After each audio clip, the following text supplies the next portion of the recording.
Emily, you made a film a few years back with some of your friends. Yep. What did you learn from the experience? Oh, there are so many lessons that I took away from the experience of making Like the Water. There were a couple of things that were really clear to me. So we made the film at this sort of watershed moment in the industry, which was when we started sort of telling people about the movie, and when we finished shooting, which by the way was from February 2011 to August 2011. So I learned, don't try to make a feature just from idea to finish in 8 months. That's one of the things I learned. But from that period of 2011, the way that you could write a business plan fundamentally changed.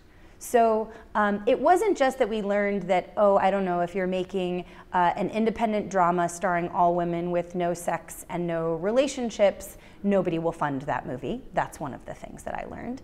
Another thing that I learned was that the business was going to change really rapidly for a while.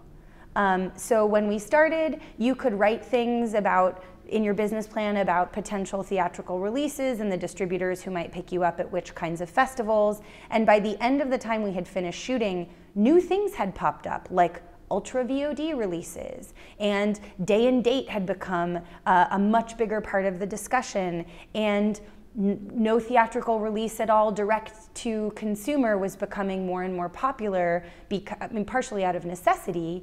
And then in the time subsequent to that, while we were finishing the film and thinking about going on the festival circuit, is when I would learn, number one, just how difficult it is if you're waiting to be picked out of the crowd by the big festival or by the big distributor to be part of the 0.004% for whom that happens. Right? That's one thing.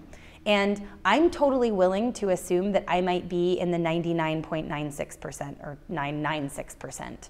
And so we needed to build better business models in order to get our films made if we wanted to continue making them as something other than a hobby. So that was really like the whole process just served to teach me that the business is in this huge transition at that moment, and continues to be in transition and will continue to be in transition for some time. And so uncertainty was going to be, tumultuous uncertainty was going to be kind of the steady state of the business for the next foreseeable future.